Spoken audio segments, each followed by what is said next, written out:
What's going on, everybody? You're watching New York Giants Now by Chat Sports. I'm your host, Marshall Green. With day one and day two of Giants OTAs in the book, we're going to look in the past, and we're going to recap everything we know that happened in those two practice sessions. The Giants are actually off today on Wednesday. If you're watching on Wednesday, they're back at practice on the 25th. Then they practice on the 30th and 31st. Then in June, they practice on the 2nd, then the 5th to the 6th, then the 8th to the 9th, and then mandatory minicamp is just around the corner, starting up on June 13th. So in today's show, we're going to break down everything you need to know about Giants OTAs so far. But if you want more videos about Giants OTAs or news or rumors, you want OTA winners and losers, minicamp winners and losers, go down right now and hit that big red sub button. We're putting out Giants videos every single day, all summer long. So lock us in. We're your one-stop shop for G-Men news and rumors. All right, let's get into it. Day one news and notes from Giants OTAs. No pads in OTAs, and there's not really contact allowed. Not a whole bunch of really competition work. A lot of individual work where you're working with your position coaches. And then the Giants came together at the end of practice, and they did a little bit of 7-on-7. And that took place in the red zone. That's something that we saw Brian Dable implement last year. He likes to work closer to the goal line and then work his way out. 7-on-7 took place in the red zone in day one. And before we talk about 7-on-7, we got some injury news to talk about. Because Sterling Shepard, who tore his ACL last year against the Dallas Cowboys, was on the practice field in OTAs. He didn't participate in 7-on-7s, really only worked on the side, but it was good to see number 3 in blue, Sterling Shepard, the longest tenured New York football Giant, back on the field wearing Giants blue. Shout out to Shepard. Show him some love. Type those threes down in the comments section. Young Shep, what do you say? I posted a video actually on my Twitter of him working out. You can go and check that out over there. Let's get into it, though. Darren Waller was the star of day one for Giants OTAs. He had not one, not two, but 3 touchdowns, and that's what you're looking for from Darren Waller. Expectations are high for this guy. Some people are worried about that he's an injury-prone player. We're going to find out. But if he is healthy, he is going to produce. He's going to be a big difference maker for the New York Giants. Another tight end also had a really big day for the Giants. The second-year tight end, Daniel Bellinger, rocking the dark visor. What a vibe, obviously for protection reasons as well after he broke his face last year. Had 2 touchdowns as well. I am excited about a potential 2 tight end set with the Giants with Waller and Bellinger on the field, especially closer to the red zone. I'm really excited about that one. The rookie receiver out of Tennessee, Jalin Hyatt, got on the board and caught a touchdown late in OTAs in day one. Look, all the potential in the world for Jalin Hyatt. We know he is an explosive football player. He can stretch the field vertically. I'm really intrigued about how he's going to fit in during his rookie year in this offense. Darius Slayton also got in on the action, signed that contract extension during NFL free agency, came back to play with the Giants, said he had unfinished business to do, wanted to team up with his good friend Daniel Jones for a couple more years, and he caught a TD in day one. A guy that I think is going to have a big impact for the Giants, or maybe I just have this weird, sick feeling that Jamison Crowder is going to be a contributor for the Giants. Maybe it's the PSD or PTSD because I saw him always tear up the Giants with the Washington Commanders, and we saw it with the New York Jets. I just feel like Jamison Crowder may kind of replace Richie James and become that go-to slot target for Daniel Jones. He's a veteran. They both went to Duke. They have a relationship. Keep your eyes on number 80. There's also something about that number that always does well for the New York Giants. Sill's Army is back and strong, and maybe stronger than ever. He also caught a touchdown in OTAs. It's that time of the year. Whenever it gets hot outside, it is David Sills' time to shine, and he did so in day one. Collin Johnson, also some injury news, caught a touchdown, but he came back. He is back from an Achilles tear that he suffered prior to the season getting started, and that is huge for the Giants and huge for him as well. Collin Johnson was having a great camp and a great offseason and summer last year. He was projected to make this roster, but the Achilles injury really held him back. Caught a touchdown, and if he can be the player that we thought he was going to be last year, he's going to have a good chance to make this roster, and especially with how crowded this wide receiver depth chart is right now. The only locks that I think do make this wide receiver depth chart are Isaiah Hodgins, Wan'Dale Robinson, Darius Slayton, Parris Campbell, and Jalin Hyatt. Those are the only 5 locks I see making the 53-man roster. And then you think that's 5 guys. You think they're probably going to keep 7. Then you're looking at Jamison Crowder, Sterling Shepard, Collin Johnson, Bryce Ford-Wheaton, David Sills. It is going to be a battle for those last 2 spots to earn a roster spot for the Giants. So I want to ask you guys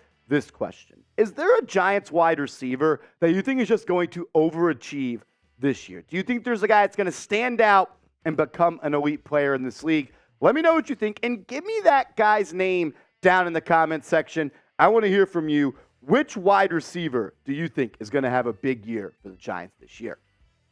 On the defensive side of the ball, rookie DB Gervarrious Owens, the 7th-round pick out of the University of Houston, tipped a pass on the goal line that shot up straight in the air, and Tomon Fox came up under it and picked it off. Owens has impressed, is what it seems like, early on in camp. He looked good in rookie minicamp as well, and there's some people out there that think he could be a day 1 starter on this defense.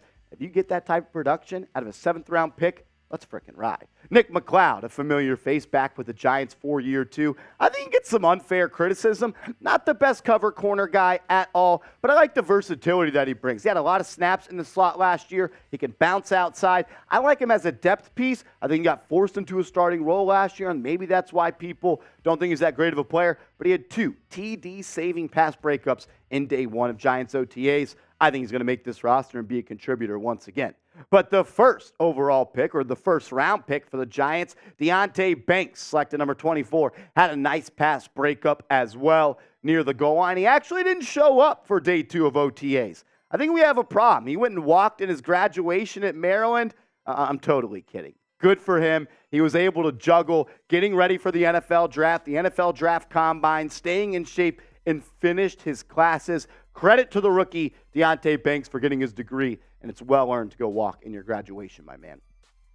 Cordale, Flott, and Adoree Jackson also reportedly looked good in day 1. They had TD-saving pass breakups. Here's a picture of Adoree Jackson and Brian Daboll. You just got to love Brian Daboll, man. He is the heartbeat of this team. But I'm expecting big things from Cordale Flott in his second year at LSU. I'm expecting Adoree Jackson to not catch punts this year, and we might talk about that in a little bit. But I'm expecting a big year for Jackson. For a lot of the year, prior to that injury, he was a lockdown corner on one side of the field. Cordale Flott started to come on later in the season, had that big pass breakup in the playoff game against the Vikings. I think he's going to have a good year and maybe take over that slot position as we roll on. Speaking of Daboll and having Adoree Jackson catch punts, you guys know that I absolutely hated that, and it was really the only real decision that I did not agree with from Brian Daboll. But players that were catching punts at OTAs did, unfortunately, include Adoree Jackson and Jalin Hyatt. I better not see either one of those guys catch a punt this year. Keep Darnay Holmes, Darius Slayton, Jamison Crowder, or Jaden Mickens back there. I don't need to see Adoree Jackson or Jalin Hyatt getting hurt on special teams. We're going to get to day 2 in just a second. But if you're enjoying today's show and you want more OTA videos, it's up to you. All you got to do is hit that thumbs up icon. Like this video today if you want more OTA videos. We're going to break down day 2, and we have a sleeper that stepped up in game 2, a guy that I'm a big fan of. But first, the Giants are bringing back their throwback jerseys this year, and you got to get yours today. Go to chatsports.com/Giants throwback and get your Giants throwback today. They've got all players up there. They even have some throwback players. I saw an OCU Minora, saw a Lawrence Taylor, a Michael Strahan, and Eli Manning. Get your throwback jersey today. That link right here, chatsports.com/Giants throwback, is clickable down in the comments and description of today's show. Excuse me, I got myself a Giants throwback jersey. Get yours today. You're going to love it. All right, day 2, news and notes. The Giants held day 2 practice on Tuesday, recording this on Wednesday, and the offense worked in the middle of the field in day 2, whereas in day 1, they worked predominantly in the red zone. So not many touchdowns today. Actually, the only touchdown was caught by David Sills from Tyrod Taylor. But a standout player for the Giants was Parris Campbell. According to reports, Campbell was a frequent target for Daniel Jones over the middle of the field. There was also a play where he was open down the right sideline, ran right by the corner, just didn't get the football. One thing I'm hearing about Parris Campbell is he looks like a running back out there, and expect for the Giants to get him involved and somewhat maybe of a Deebo Samuel type of role. Maybe give him a couple carries behind the line of scrimmage, get the football in his hands, let him generate some yards after catch and handoff. I'm expecting a big year from Parris Campbell. He is the wide receiver that I think is going to break out. Jamison Crowder and Jeff Smith at the wide receiver position also flashed their speed. Jeff Smith is pictured right here. Number 19 came over from the New York Jets. Supposedly, Crowder and Jeff Smith are one of the faster players on this roster outside of Jalin Hyatt. But on those deep crosser routes, it seemed like these guys were really flashing their speed. As we saw, that was really a big play for the Giants. Think about all those deep over routes we saw from Hodgins and Slayton and Richie James. You got some speed now to go and catch those passes. My favorite thing, though, about day 2 is zero turnovers for the Giants offense. A couple of interceptions in day 1, a couple of turnovers, none on day 2. We want to play clean, crisp, and turnover-free football, and it starts with this guy, number 8, Daniel Jones. Take care of the pill, and we're going to stack W's once again. Darnay Holmes is back, and it's kind of like David Sills and Darnay Holmes are kind of two of the same mold. When the weather's hot and it's summertime, you're hearing about Darnay Holmes playing really good, and you're hearing about David Sills playing really good. And here we are. Darnay Holmes apparently flashed during day 2 of OTAs at a couple of pass breakups. It's a big year for the nickel corner. He's going to have to fight to make this roster, and if he wants to stick around in Big Blue after this season, he's got to have his best season yet in the NFL. Amani Oruwariye and Cordale Flott in day 2 also had 2 deep pass breakups. And that's what you like to see from a young guy like Cordale Flott. Can play the slot, can play outside. Day 1, his name was mentioned as a winner. Day 2, he had a couple of deep pass breakups as well as Amani Oruwariye. I'm expecting Big 2-8 to have a big year. The big 5-8, though, in the middle, the prize free agent signing and acquisition, Bobby Okereke, supposedly was just playing great defense in the middle of the field. Had a pass breakup, knocked down a pass that would have been a big play. Bobby Okereke. He's probably going to lead this team in tackles, and he's going to be the new face of this defense outside of the front D-line, the front 4.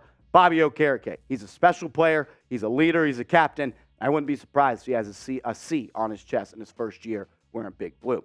I appreciate everyone, as always, for tuning in to New York Giants Now by Chat Sports. I like doing these videos. I like talking about real football. So if you guys want more videos like this, do this for me. Comment real one down below so I know who the real ones are that finished the video. You finished the video? Comment real one down below.